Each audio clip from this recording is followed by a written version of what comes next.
Hello and welcome back to another episode of Leadership Voices, where we tell the stories of school districts and school district leaders from across the nation. We've got a great guest with us today. I'm excited to bring him on, and we'll set the stage a little bit here.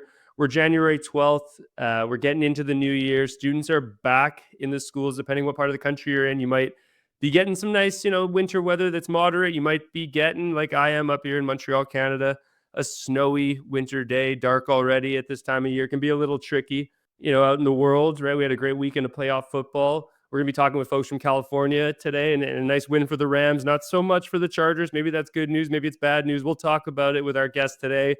And for the podcasting world, the first ever podcasting Golden Globe was given out last night. Amy Poehler from the Bill Simmons Ringer podcast network. So for all of us out there aspiring and building podcasts, building content, pretty cool to see that on such a big stage. And now podcasts getting on Netflix, right? And so what a world we're living in. And I think it fits well with one of the theme of our guests' school district this year, the Pulse of Possibility. If I'm saying it right, I think I'm saying it a little wrong, but he'll correct me, I'm sure. I'm really excited to welcome to the show today from Vista Unified School District in California, Dr. Matt Doyle. Matt, thanks so much for being here. That's great. Pleasure. And I watched the Golden Globes too. It was an awesome event. Did you make your picks before, or did you just watch it without making any choices? I didn't make my picks, but I'm glad you shouted out Amy Poehler and her award. It was pretty impressive. She was funny too. She's always funny. It was good. And I'm glad to see podcast is getting its due respect. Absolutely. It's so interesting, cyclical the way that things are, right? It's almost like we're back to radio, and now the video from those podcasts is on Netflix, no longer YouTube. It's really an interesting at the end of the day, it's all storytelling, right? Yeah, but I would say the reason I think podcasting is so important, just watching it over the years develop, is that podcasting tends to be a little bit more down to earth and real, like the real life experiences that people have. And we know, again, reflecting back on the Golden Globes, they're all fantastic, but most of it is highly refined and developed, right? It's not like a true picture of real life. And I know that in our district, that's why we call our theme this year the Pulse of Possibility. We need to know people, truly know them for who they are. And, this whole concept of the pulse is be so close to them that you can actually feel their pulse and, what they believe in. So this idea of, real life experiences really matters for us as educators. I love it. And diving right into it, we'll go backwards in a moment here and talk a little bit about picture of the district, how you got there and whatnot. But since we're talking about it already, I know you run a podcast, Vista Unified, right? Understanding, showing a unified front. I listened to a few, the conversation with parents, things like that. Tell me about how you got into doing that, how you got into running a podcast. Not every superintendent's doing that for their district. Yeah, we have a number of them coming up. We got into podcasting because our parents, our community wanted to have a different medium for getting information and updates about what we're doing in our district. We have a large district, getting updates about it while they're driving to work or they're dropping their kids off at school. So that this is a little bit more convenient for them to tap into it. And then also, it's sometimes parents and community members aren't always able to make activities or communications that we give out. So the cool things about podcasts is it's asynchronous, right? You can watch it anytime you like. Right. And so we just wanted to add that to our communication platform. And it's been really well received, in particular for our parents who are shuttling students to and from work and trying to juggle their jobs. So it's easily accessible. They're fairly short. And they're focused on what we know parents know and love about our district. That's amazing. Do you think you have many student listeners of the podcast?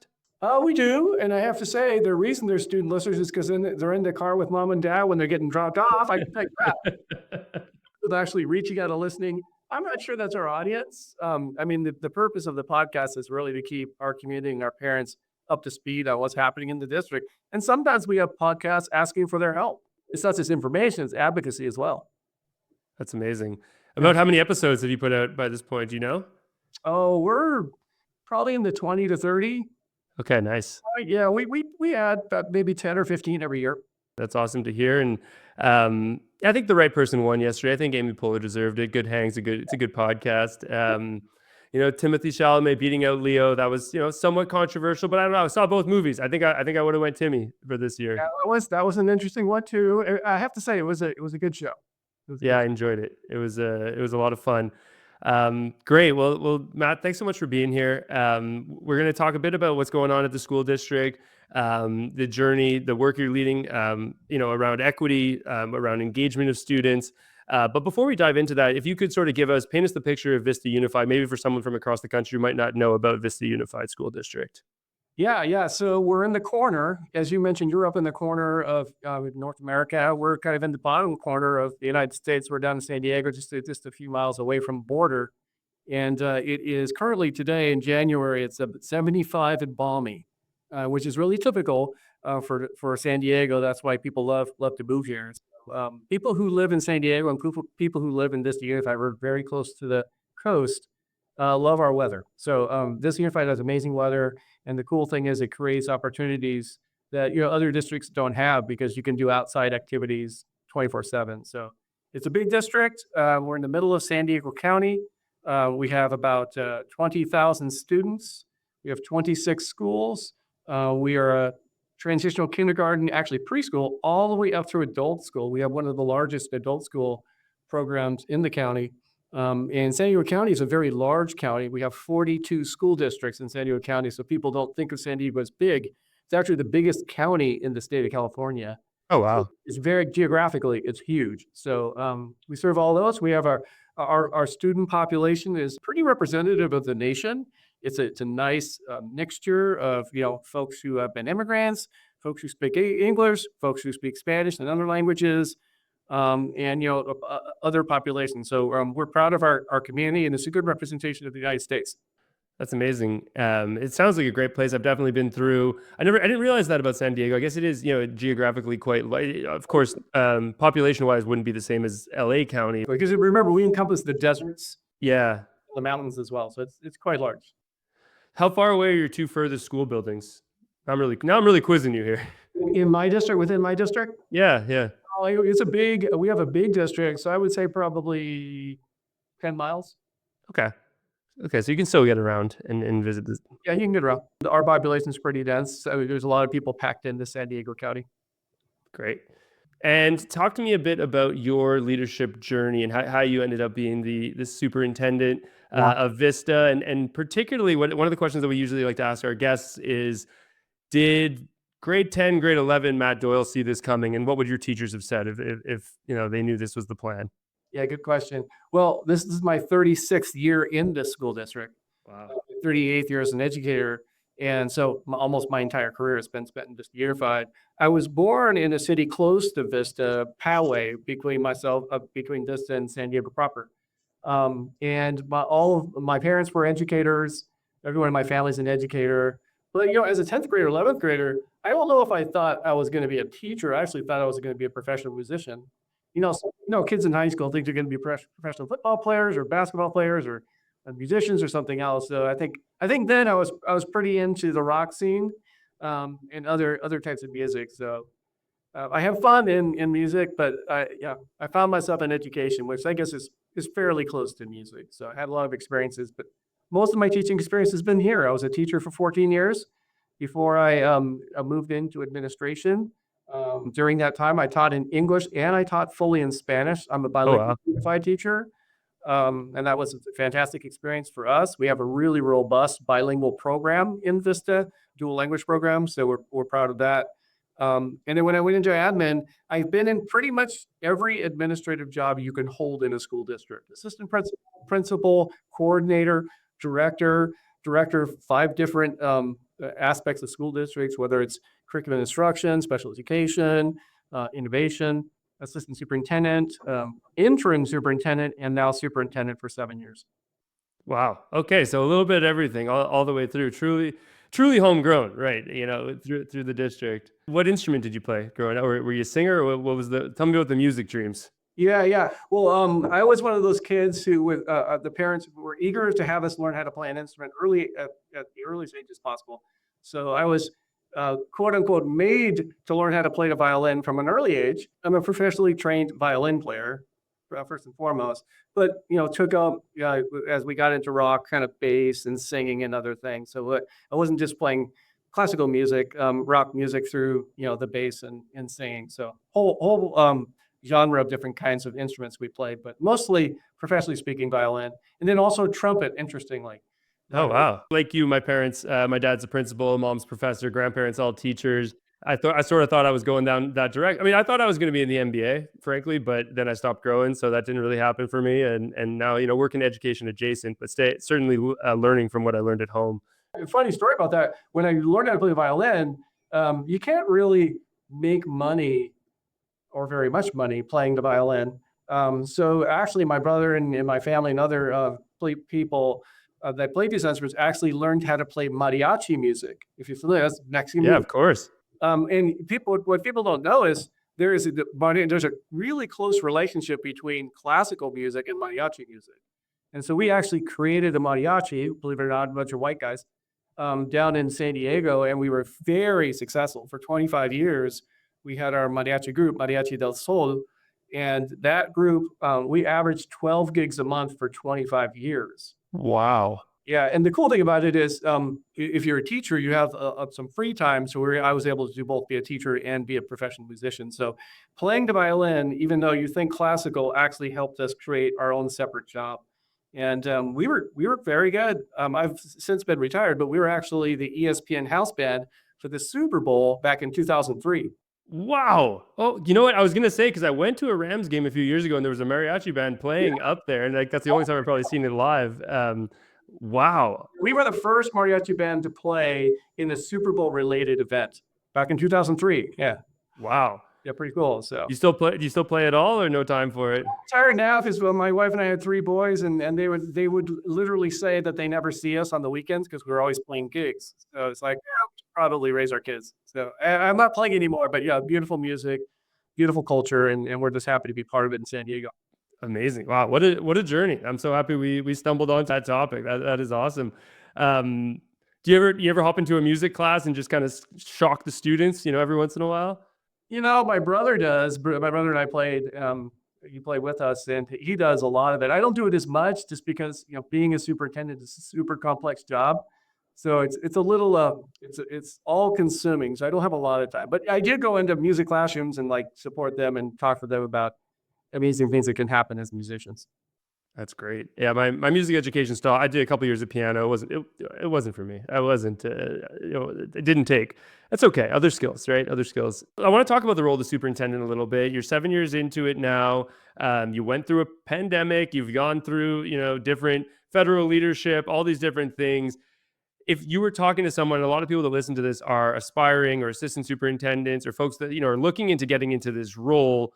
What would be maybe one or two pieces of advice for someone to make it as a superintendent? 'Cause I think staying for 7 years, that's much longer than the average tenure, certainly nationally and definitely in California. Yeah, and I'm a survivor of the pandemic.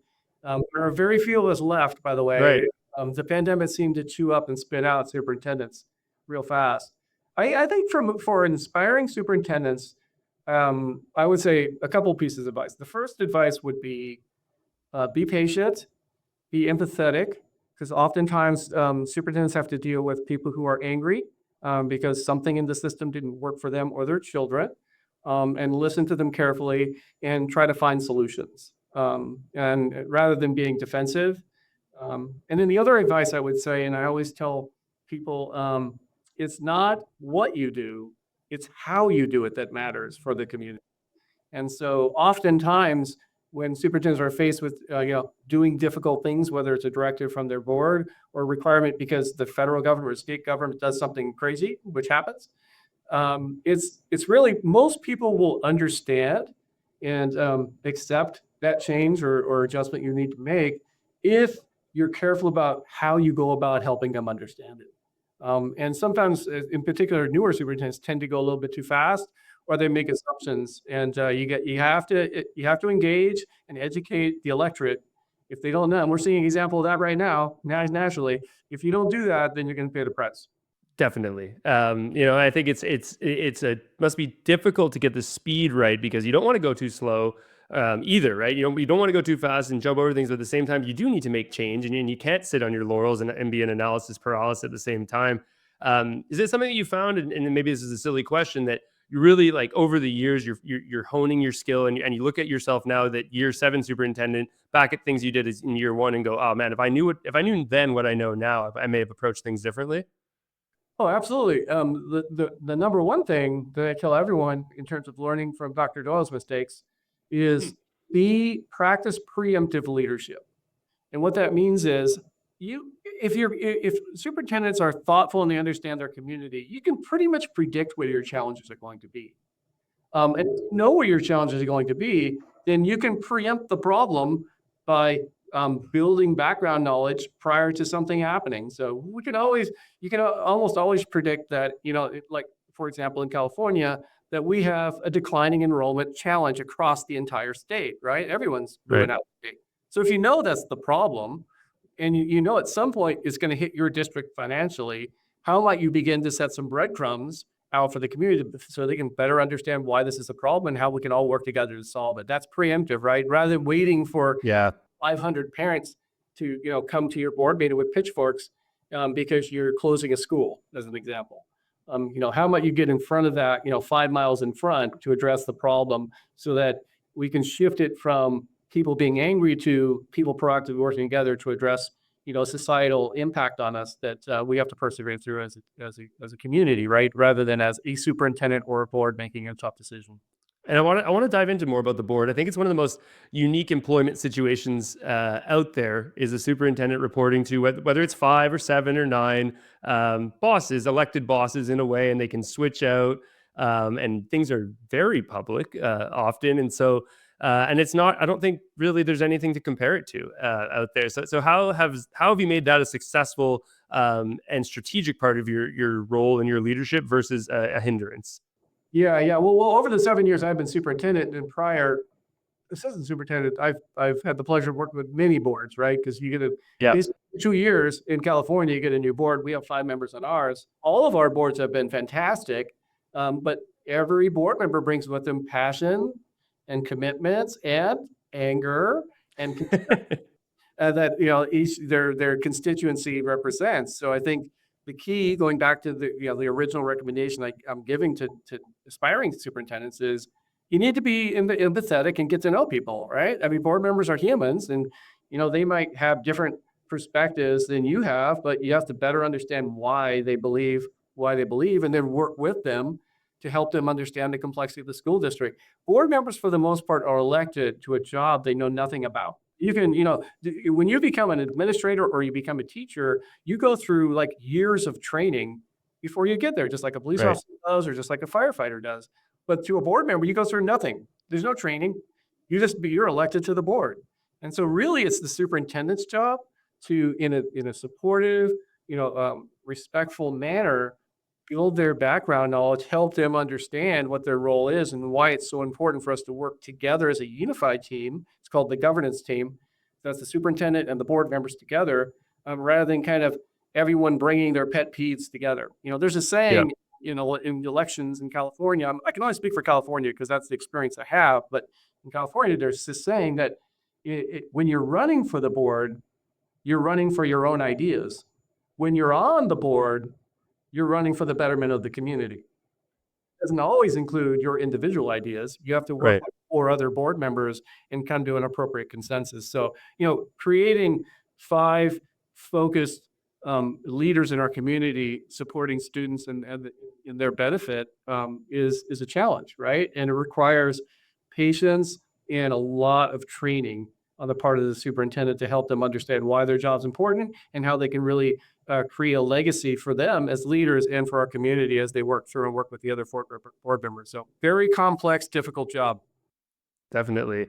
That's an interesting perspective of not having the training for it as you come into it. I don't think I've heard someone put it that way, but it's true. It's glaringly true when you say it.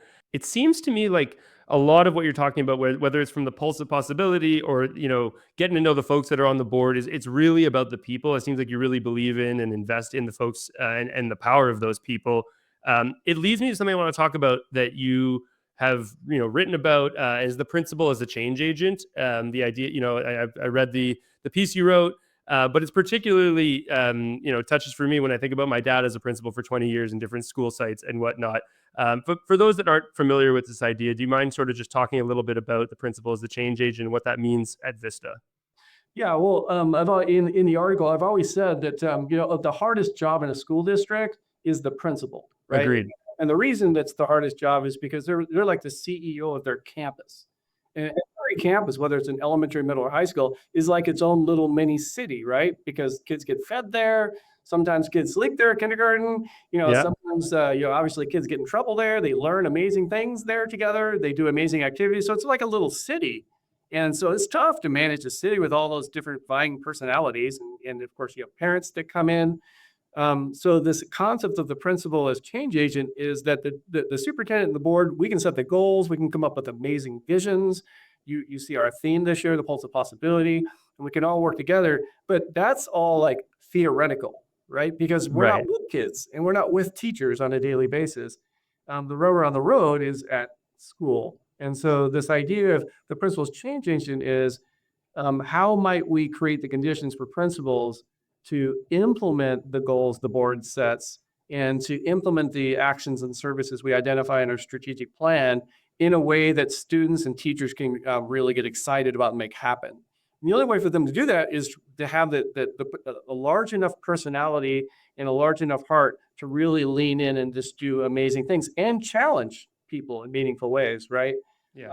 Brene Brown, if you're familiar with her work, clear is kind. So sometimes being a principal isn't always being a cheerleader, right? Sometimes being Totally. a principal is holding students accountable. One of the greatest gifts that we can get students when they're learning, whether they're in elementary, middle, or high, is to have high expectations for them. But we all know with kids, sometimes when you have high expectations, they get frustrated.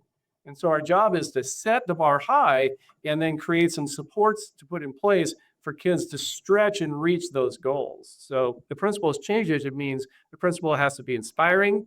You have to be informed about the future forward thinking, right? Because Yeah. we're basically teaching kindergartners who aren't even going to have a career for 14 years. So we got to think about the future.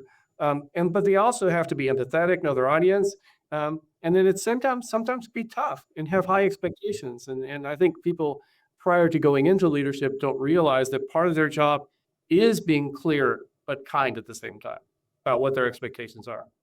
That's right. And unclear is unkind, right? That's the back half of that. And so I think you talk about being future ready and whatnot. I think it was years ago I was seeing Tom Murray speak, and he was saying, talking about the principal role, talking about how culture is built 30 seconds at a time. And that might have been 7-8 years ago I saw him talk about that, and it really stuck with me. It's the idea of standing at the doorway, popping into a classroom, music room, whatever it is. And so how do you identify these folks, whether it's a teacher, whether it's from some other place, and find these? I imagine you have 26 or so principals at these different school sites. Like, how are you and then how do you develop that talent? Because those are I'm with you. That is the hardest role. It is the role that is the runny nose and the budget all in the same afternoon. All day, right? I mean, you can Yeah, get the run your nose, the angry teacher, someone from the press calling about student achievement, yeah. and someone passing out in the car, some parent passing out in the car, all in the same day. I mean, And by the way, math scores and ELA need to go up too at the same time. it's super complex. I think that the best mindset for a principal going into, or how we select principals, is for districts to create a really good bench and onboarding process, right? And we've hired principals from outside our district as well, but really the best way to get high quality principals is to grow them from within. I can tell you that right now. Yeah. We have a really good relationship with our local universities, San Diego State University, Cal State San Marcos. And so we actually have onboarding programs where aspiring teachers who want to be administrators actually participate in. Aspiring directors that want to be assistant superintendents participate in. So we actually have a pathway that's deliberately developed so that we can build the knowledge and skill base and experience base into it. Oftentimes our teachers, if they want to become principals, they need to have an open door to be able to try things, right? To see if it works. They don't just want to be a principal, teacher one day, principal tomorrow. They want to actually have a couple projects. So what we do is we go out and we look for people who have high energy. So Yeah. if someone asks me, what's the number one quality a principal needs to have in Vista Unified? My answer would be, you better have a heck of a lot of energy, because you're basically running a small city. So we look for high energy. All of our teachers are great at what they do, but some of them have more energy than others. So that's number one. And then number two, folks who are very interested in the future. Because we're basically teachers of the future, right? We're preparing students to be successful in the future. So high energy and future forward thinking matter. And then school districts need to have a really good bench. As a superintendent, I just had this conversation earlier today with the assistant superintendent of curriculum instruction about, who are we thinking about elevating because we might have a couple empty principal roles due to retirement coming up. And he didn't even have to Dr. Scala didn't even have to pause. He knew exactly who he wanted to go next. So if you have a good bench and you know that you're going to need principals in the future, and you're supporting and elevating those folks who might have interests, then a school district can have a really nice kind of legacy of people coming, people retiring, and then replacing them with people who are just as prepared. You can't really teach high energy. I think that's a great, you hire for it, right? And you teach the other things. You got to have a high motor. Motor, yeah. You got to be moving. If you can't move, then the job's going to eat you up. In San Diego State basketball, that's a high motor program right there. Maybe, it's get the same type of energy out here. I'm curious, staying at the principals and the school site level, you have 20 plus school sites that have a high energy, high motor city CEO running each of them. Yep. But at the same time, if each one of them was writing their own book in their own language, in terms of education and how they're delivering it, it would be chaos. And so I'm curious, in your role, how are you balancing when something is a district-wide, curriculum initiative versus site-level autonomy, whether it's, in a purchasing or academic design or after-school supports, how are you able to balance those two realities? Yeah, because they are real. I mean, every school in our district has its own identity. Yeah. So what I mean by that is we do want to make sure that there's space for, and it's not just the principal, right? The principal works with that school community, right? They don't just do it by themselves. And that community is inclusive of teachers, students, and parents, of course. But so every school in our district we're really again, we're a future forward district. So we're really focused on making sure that every school has its own identity. What I mean by identity is some of our schools are focused on International Baccalaureate, IB. You may be familiar with that. That's like one of their, we call it a learning engine. That's their learner engine. Other schools in our district are focused on dual language, dual immersion. So those are DLI schools, and that's their learning engine. And again, those learning engines are developed in partnership with the community. We have other schools that are focused on VAPA, so the visual and performing arts. We have award-winning visual and performing arts schools. And we have other schools that are focused on design thinking. It's a design thinking environment. So those are just some examples of it. And within those learning engines, they have different areas of focus. As a school district, we set really clear goals. We have three really critical goals. And we believe if we can set those goals, and then create what we call a learner portrait, then those are the guardrails that schools have to develop freely their learning engines and where they go, as long as they meet those three goals and the guardrails. I'll give you an example. Our goals are super simple. Our first goal is making sure that we set the conditions for students to be successful. And conditions aren't just teaching in the classroom, right? It's the facility conditions, it's the conditions before and after school, so a whole variety of different conditions. But if you notice, that's a fairly generic term because we recognize that they need some ability to kind of move within that concept, right? The second one is engagement. So we want all of our students to be highly engaged in meaningful, authentic ways in the classroom and outside of the classroom. That's another one, sufficiently broad, right? To let schools try different things, but we need to see examples of like true, authentic engagement, right? And it's not just teacher to student, it's teacher to student, student to student, student to community, right? It's more than just sit and get in the classroom. Yeah. And the third goal is achievement. And we don't call it academic achievement, because in our district, we focus on three components of achievement. Behavioral, because we know if they're going to be successful in getting a job and keeping a job, they need to know how to interact with each other, and they need to know how to treat each other in a meaningful way. So behavioral is just as important as academic. The next one is mental health, right? Self-wellness. So how do we make sure our environments focus on wellness, not just for teachers, but for students? And then third, of course, is academic achievement. So those are the three board goals that we've set. And then the second real anchor for our school district is that we've created a learner portrait. And you may have heard, some people call it a graduation profile, right? Totally. Yeah. Profile. We call it a learner portrait because when we went through the development phase, the students in the district that were part of the development phase felt like everyone that was in 11th grade and below were left out. The graduate portion focuses on the graduate, right? And so that's why we kind of migrated to this concept that, well, we're all learners. Ultimately, the skills and dispositions we identify in the learner portrait are for graduates, but TK through 11th grade should have a role in this as well. And so within the learner portrait, highly simplifying it, we focus on this idea of kids being, confident and creative, caring, connected. I talked about connected, and competent academically. So these are fairly generic terms, but they set some really clear guidelines about how we want each of our schools to kind of grow their individual programs.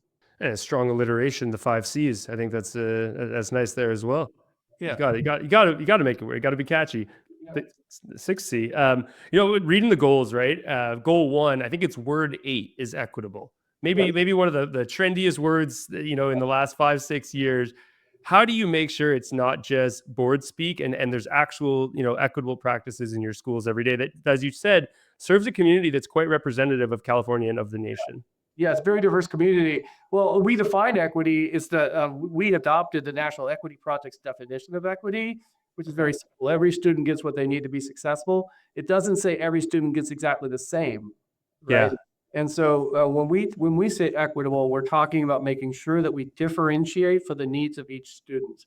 That's why one of the key elements of our learner portrait is about this concept of personalizing learning. Personalizing learning means that students should have a voice in the work that happens in the classroom. It shouldn't just be talked down to the student to make the student do work, right?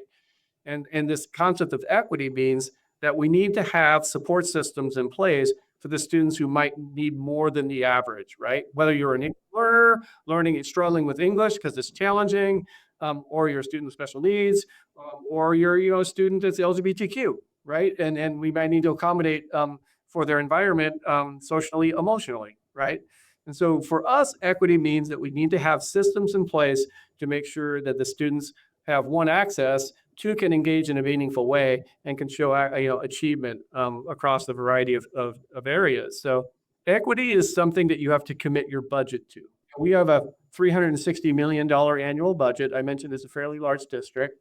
And we need to make sure that we put our money where our mouth is. So we have the second largest in the county. I mentioned earlier, we have 42 school districts in San Diego. So we have the second largest counseling team, social worker team, and community liaison team. So none of those are academically based, but they matter, right? Because there's equity means that some kids might need more of this or that in order for them to be successful. And then, of course, we have equal level of support for academics across it. So for us, we are living equity in a meaningful way, and equity means that we have to deliberately make sure that there are supports in place for some students while other students may not need it.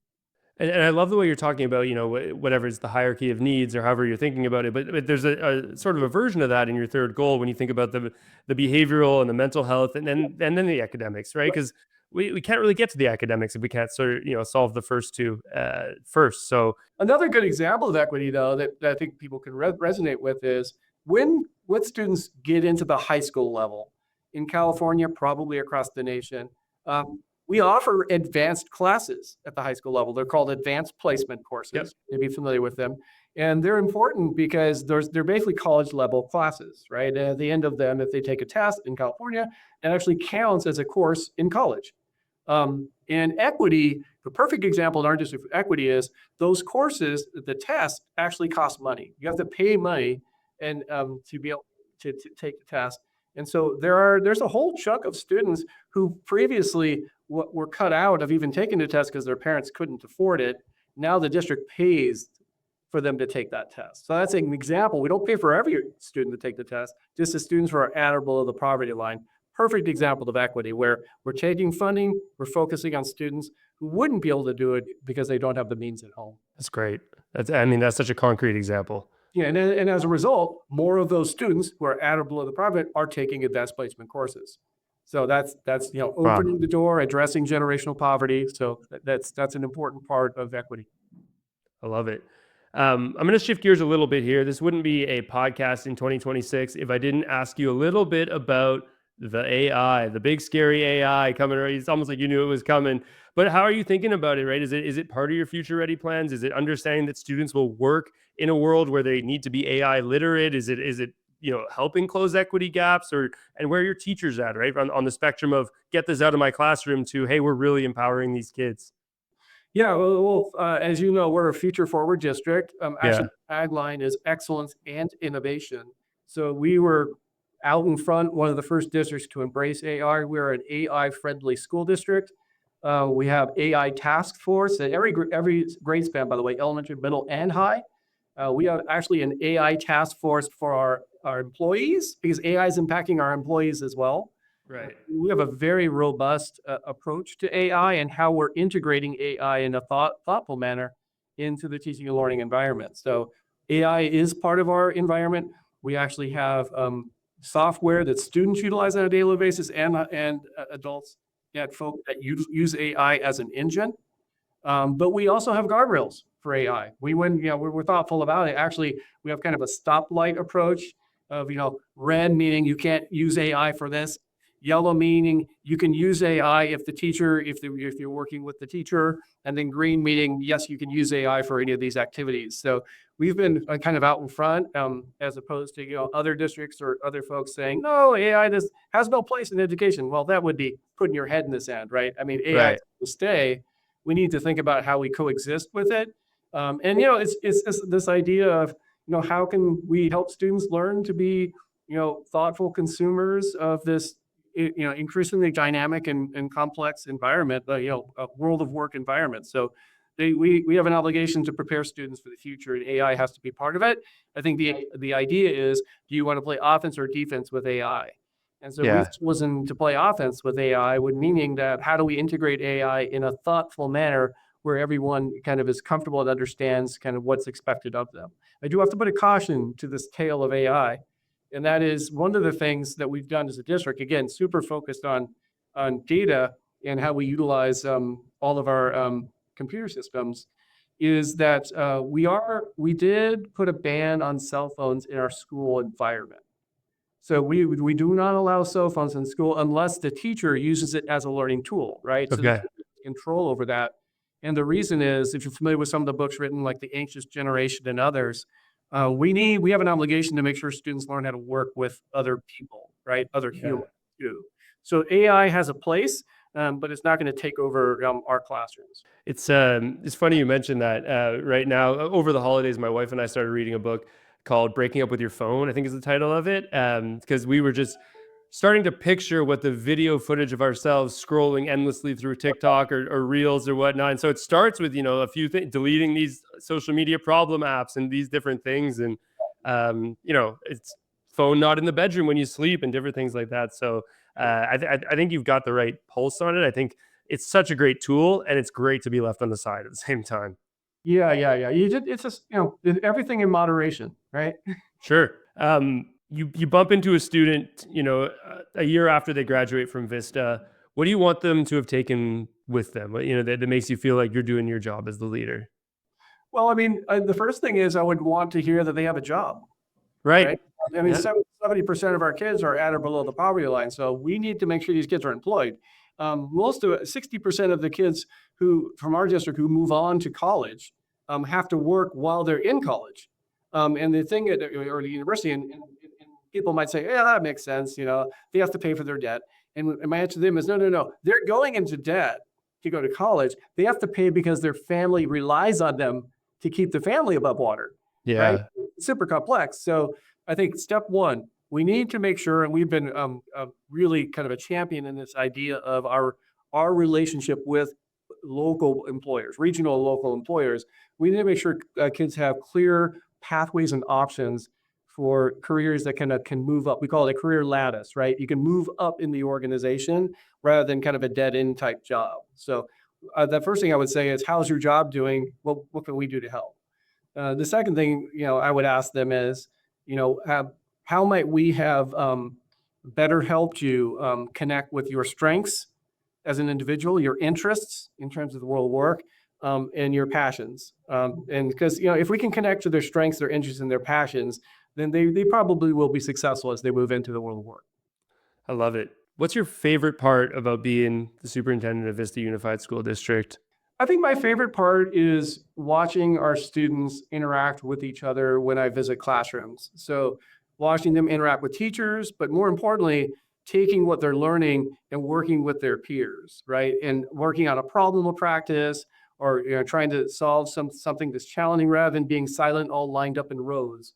I want to walk into a classroom and see buzz, hear buzz in the classroom, see kids moving around, talking with each other, because we know, just looking at the United States and the world today, we need to teach kids how to be compassionate and how to work with each other in a meaningful way and like it. So if we can graduate students who love to work with kids their age and older or younger, I think the world will be a better place. I think that's very well said. And I'll say that I think the work that you and your team are doing, the students may not always see it or know it, but decisions you're making on boring long budget meetings or master schedule or all these pieces allow for those environments to exist. And so on behalf of, I guess, your students, your community, I will say thank you to you and your team for that work, for allowing that to happen. Well, we appreciate it. We love working with kids, and we love, of course, parents as well. And we have amazing teachers and amazing support staff. And while sometimes it's challenging, we're up for the challenge. And every day we get up, we're happy to go back to work and change kids' lives.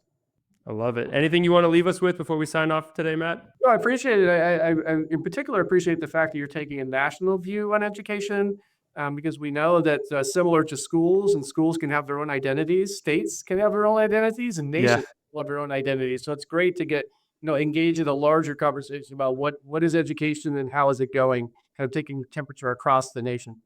All right. Well, thank you very much, Dr. Matt Doyle, Superintendent of Vista Unified School District in San Diego County. The theme of the year is the pulse of possibility, and I think you can hear it exuding from his voice and everything that he shared today. Matt, thanks so much for being here. You're welcome. True pleasure. Take care.